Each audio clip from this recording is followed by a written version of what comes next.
আসলে পরিবারকে ছেড়ে আসাটা সবার জন্যই কষ্টের, আমার জন্য অনেক কষ্টের। যদি সম্ভব হতো আমি সারা জীবনে আমার মায়ের পাশেই থেকে যেতাম। আমরা আছি রাজধানীর কমলাপুর রেলওয়ে স্টেশনে এবং এই রাজধানীর কমলাপুর রেলওয়ে স্টেশনে চট্টগ্রাম থেকে আসা একটি ট্রেন কিন্তু এসে দাঁড়িয়েছে। আমরা সকাল থেকেই ঢাকামুখী মানুষের একটি ভিড় দেখেছি।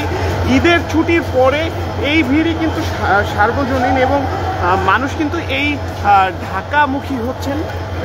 চট্টগ্রাম থেকে ছেড়ে আসা এই ট্রেনে যারা এসেছেন আমরা তাদের কয়েকজনের সাথে একটু কথা বলার চেষ্টা করব, কথা বলে জানার চেষ্টা করব তাদের যে অনুভূতি বা তারা কিভাবে আসলে আসলেন সেই বিষয়টি কিন্তু আমরা জানার চেষ্টা করব। অনেকেই আসছেন ধীরে ধীরে এবারের ঈদে। আমরা একটু সরাসরি দু একজন যাত্রীর সাথে একটু কথা বলার চেষ্টা করব।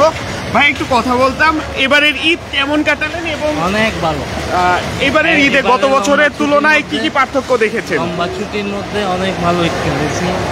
আর ট্রেনে যাতায়াত করছেন কোনো ধরনের ভোগান্তির শিকার? না না, ভালোই টিকিট কেটেছি, অনলাইনে টিকিট কেটেছি, ভালোই কেটেছি। কেমন কাটলো এবারের ঈদ?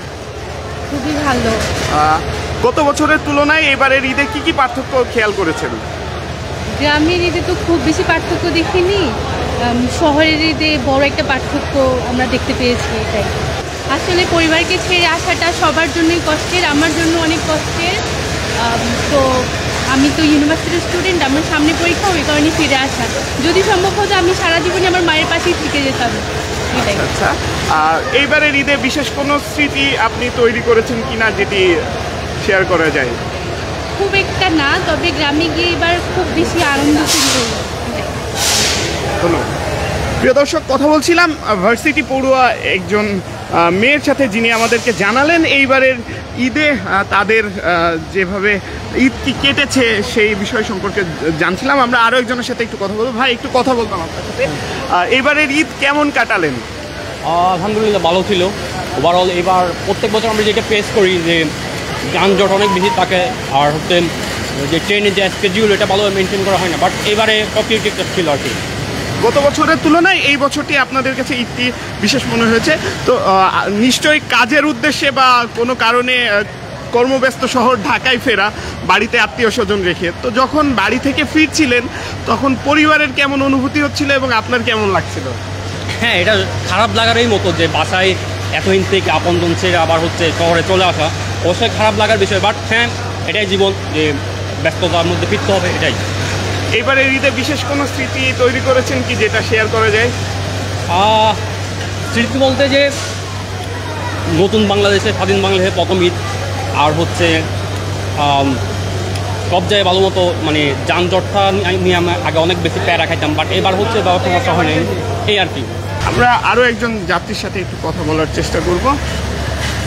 ভাই একটু কথা বলতাম, এইবারের ঈদ কেমন কাটালেন এবং গত বছরের তুলনায় এই বছরের ঈদে কি কি পার্থক্য দেখেছেন?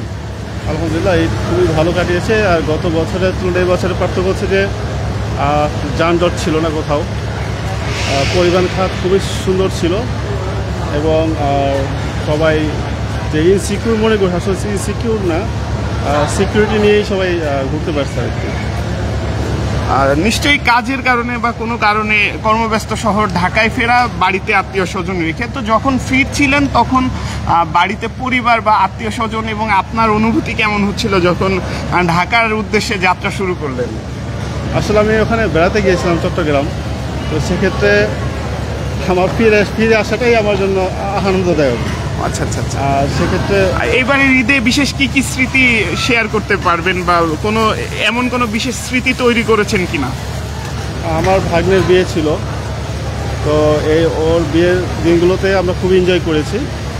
তো মানে 2 তারিখ থেকে শুরু করে গতকাল পর্যন্ত আমরা খুব এনজয় করছি।